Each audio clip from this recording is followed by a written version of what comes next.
Shalom, shalom, je suis très heureux de vous retrouver ce samedi 20 juin 2026 et nous sommes à Dévancer l'Aurore. Dévancer l'Aurore, c'est tous les samedis pour que nous puissions préparer notre semaine avec beaucoup d'efficacité, mais surtout pour que la grâce de Dieu ne nous fasse pas défaut durant chaque jour de la nouvelle semaine. Alors aujourd'hui, nous continuons notre série Qui enverrai-je? Et nous parlons d'un nouveau sous-thème. Ce nouveau sous-thème est intitulé N'aie pas peur de ton parcours. N'aie pas peur de ton parcours. Rappelle à toi-même, n'aie pas peur de ton parcours. Alors, aujourd'hui, nous allons parler de l'histoire de Joseph. Sachez que Joseph est l'un des fils du patriarche Jacob et vous verrez son histoire dans le livre de la Genèse à partir du chapitre 37 et la Bible en parle jusqu'au chapitre 50 qui est naturellement le dernier chapitre du livre de la Genèse. Et lorsque vous lisez l'histoire de Joseph, cette histoire est vraiment remplie de leçons. Mais avant que nous parlions des différents éléments du parcours de Joseph, je voudrais rappeler qu'il y a une urgence, chers frères et chères sœurs. C'est maintenant qu'il faut venir à Jésus. C'est urgent, s'il vous plaît. Il faut venir à Jésus maintenant. C'est urgent. De là où me suivez, prenez cet appel-là, cette interpellation, comme peut-être votre dernière opportunité pour que vous puissiez vraiment être enfant de Dieu et surtout avoir votre destinée entre les mains de votre Créateur. Alors, ce matin, nous parlons de l'histoire de Joseph et je voudrais rappeler, comme je l'ai dit, l'histoire de Joseph commence dans Genèse 37. Et dans Genèse 37, Joseph est au sein d'une famille où il est chéri, aimé de son père, issu d'une mère du nom de Rachel, et ils étaient deux enfants, lui et son frère Benjamin. Mais son père aimait particulièrement ses enfants. D'abord parce que leur maman est décédée assez tôt et parce que c'est la femme qu'il voulait lorsqu'il était chez Laban, son beau-père, et qu'il voulait se marier. Et donc, tout ça mis ensemble, Joseph avait l'amour de son père. Joseph était un enfant choyé. Joseph était un enfant exceptionnel, au point que son père lui avait fait un vêtement qui était différent des autres, un vêtement de plusieurs couleurs, un vêtement qui présentait Joseph comme étant la personne pour qui son père avait énormément d'amour. Donc voilà, cet enfant-là qui est au sein de cette famille a commencé à y vivre, à être épanoui parce que son père lui avait accordé le cadre d'épanouissement et la Bible déclare que Dieu également avait commencé à se révéler à Joseph. Joseph a commencé donc à avoir des rêves et au niveau de ses rêves, parce que Dieu parle également au niveau des rêves, des visions, et il parle de plusieurs autres manières selon Job 33, verset 14. Et donc, Joseph avait commencé à avoir des rêves de grandeur, des rêves de grandeur, des rêves d'élévation, des rêves de prospérité, des rêves de prééminence, et il avait tous ces grands rêves. Mais ce qu'il faut savoir, c'est que entre ce que l'on a comme rêve et la réalisation du rêve se trouve le parcours. Et c'est dans ce parcours-là que Dieu orchestre tout ce qu'il a prévu que nous ne savons pas à l'avance. Et Joseph va commencer ce parcours-là par une étape qui va être une étape importante.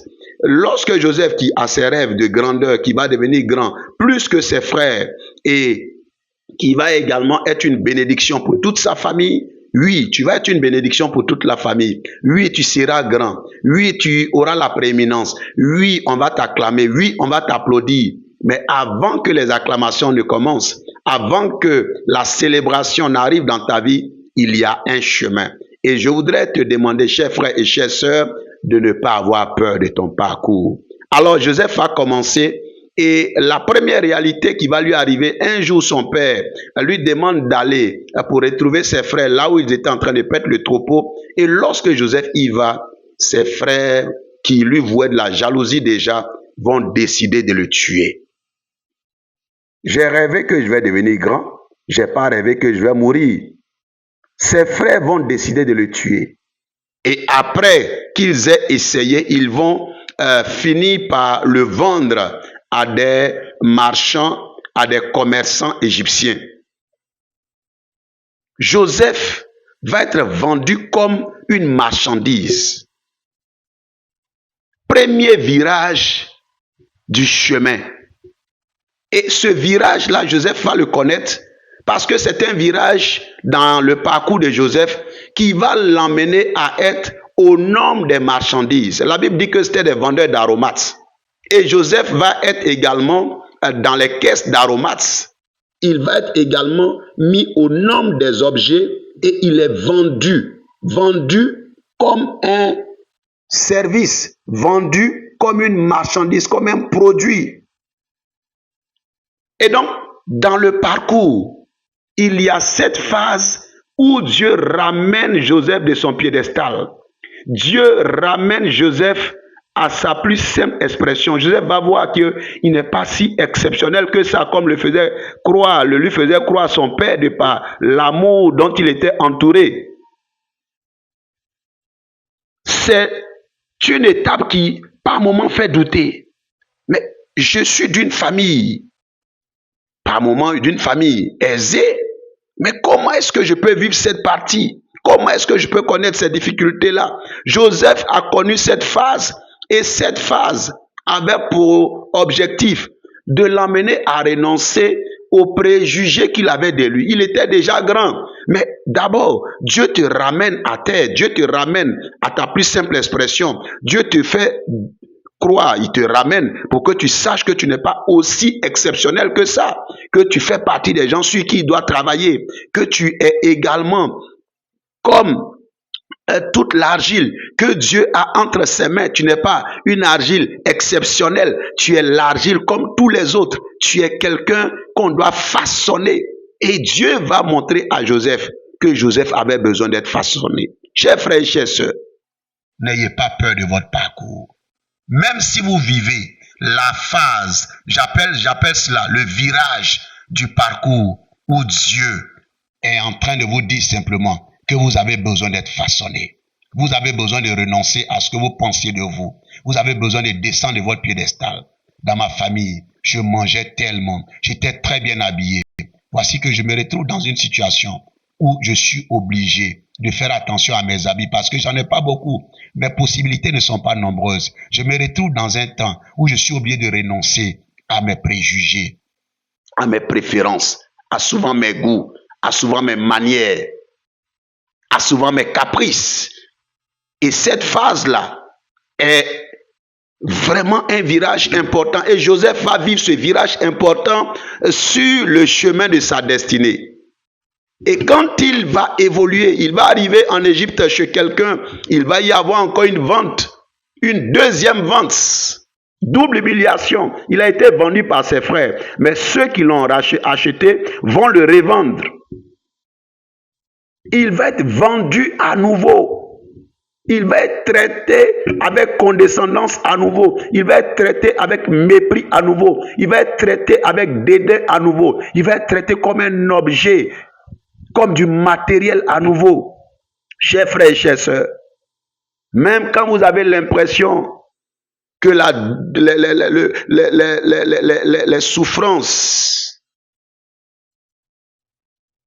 que vous avez connues, vous continuez, et qu'il y a des souffrances qui ressemblent à des souffrances qui viennent amplifier celles que vous aviez déjà connues, n'ayez pas peur de votre parcours.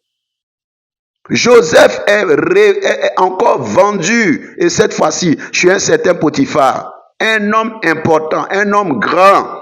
Joseph avait la vision de devenir grand, il avait les rêves de devenir grand. Mais il va entrer dans la maison d'un homme grand. Et quand il rentre dans cette maison, il n'y rentre pas pour être grand d'abord, il y entre pour devenir quelqu'un qui va servir les autres. L'un des virages que Dieu nous apprend dans le parcours, il nous apprend à travailler dans la vision des autres, à faire la promotion des autres, à faire réussir les autres, à aider les autres à être grands, à aider les autres à recevoir beaucoup, à aider les autres à avoir un grand salaire, à aider les autres à réussir dans leurs affaires, à aider les autres à devenir un président alors que nous étions les militants de première heure et c'est nous qui avons fait cette personne-là et elle devient présidente et nous restons des militants de l'ombre, nous restons des militants de première heure. On peut nous donner des décorations mais on n'a pas la promotion qui va avec, on n'a pas la célébration qui va avec, on n'est pas sous les projecteurs comme les autres. Joseph devait aider Potiphar à être sous les projecteurs. Cette partie de votre parcours, vous aidez les autres à être sous les projecteurs et vous n'avez même pas une lampe pour vous éclairer. Vous n'avez même pas une torche pour vous éclairer. Ne vous en faites pas. Il y a une phase, un temps important dans le parcours. Et cette phase-là, il faut garder son cœur. Parce que vous voyez qu'on acclame quelqu'un pour qui vous savez les secrets des acclamations du moment. Vous savez, le parcours, vous aviez été là, les premiers moments, les premiers jours. Vous connaissez la personne en privé. Vous savez que ce que elle représente aujourd'hui, vous y avez contribué. Mais ce virage-là, vous devez le vivre. Vous n'êtes pas encore dans la promotion, sous les projecteurs, mais il faut que vous soyez chez Potiphar. Aidez la maison de Potiphar à réussir. Aidez les productions, les affaires de Potiphar à réussir. Permettez que la maison de Potiphar marche très bien, alors que vous n'avez même pas de maison à vous. Vous n'avez même pas de salaire. Vous ne pouvez rien planifier. Vous n'avez même pas l'argent régulièrement pour dire que vous allez avoir des épargnes, des investissements. Vous ne pouvez faire aucune réserve. Vous mangez, vous vivez au jour le jour. N'ayez pas peur de votre parcours pour autant. Vous êtes sur la bonne voie parce que c'est ainsi que Dieu conduit les choses.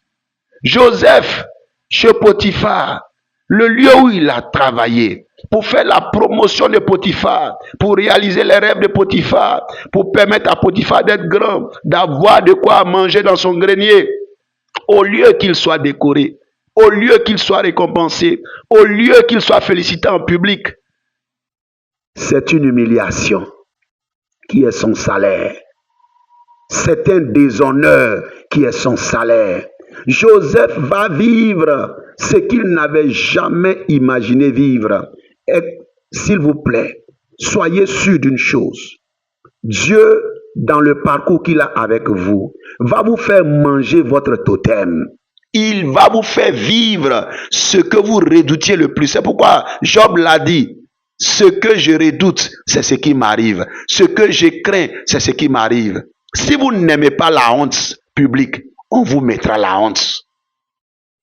Cette honte a pour objectif de nettoyer votre caractère, pour que vous ne soyez plus trop sûr de vous, pour que vous perdiez votre assurance, vous perdiez même par moments vos moyens, vous perdiez vos certitudes, vous perdiez vos repères personnels. Cela a cet objectif-là, de vous amener à perdre votre confiance en vous, pour que vous ayez confiance seulement en Dieu. À partir de ce moment-là, vous n'avez plus confiance aux hommes, vous ne comptez plus sur les hommes. Dieu vous enlève la confiance en l'homme. Parce que la Bible dit, maudit malheur, malheur à celui qui met sa confiance en l'homme. Dieu va vous enlever votre confiance en l'homme dans le parcours. Et il va faire en sorte que l'homme vous fasse mal. Mais ne le prenez pas mal. N'en voulez pas la femme de Potiphar. Ne soyez pas rancunier, c'est normal dans votre parcours. Et n'ayez pas peur de votre parcours pour autant. Joseph va continuer. Au lieu qu'il ait un salaire, ou une décoration, ou une médaille, Joseph ira en prison, dans un lieu caché, caché de ceux qui le connaissaient, caché de ceux qui l'ont vu avant, caché de ceux avec qui il a commencé, caché de ceux qui savent quelle valeur il a, caché de ceux qui savent quelle bonne personne il est, malgré le bon fond de Joseph. Joseph va arriver dans un lieu triste. Vous voyez, la Bible rappelle dans Genèse 39, verset 2, Dieu était avec Joseph et la prospérité l'accompagna. Mais cette prospérité qui l'accompagna, elle était pour les autres qui étaient avec lui. Joseph ne vivait pas la prospérité lui-même. Dieu est avec vous. Ce n'est pas parce que vous vivez dans une situation isolée, comme si vous étiez sur une île cachée, oubliée de tous, que vous n'êtes pas sur la voie du Seigneur. N'ayez pas peur de votre parcours. Joseph va donc se retrouver en prison. Un autre virage du parcours. En ce lieu-là, Joseph va se rendre compte que tout ce sur quoi il pouvait miser ne pouvait plus fonctionner pour lui.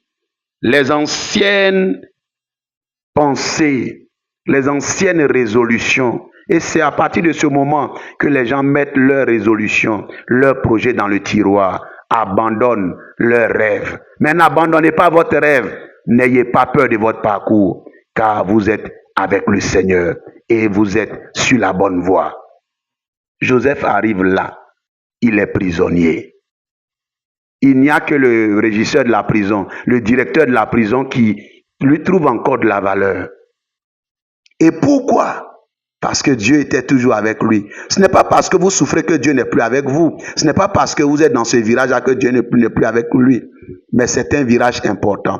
Parce que ce virage, ce troisième virage dans la prison, est le virage de la maturité. Dieu a appris à Joseph à s'occuper désormais des autres. Joseph n'était plus en train de rappeler ses rêves.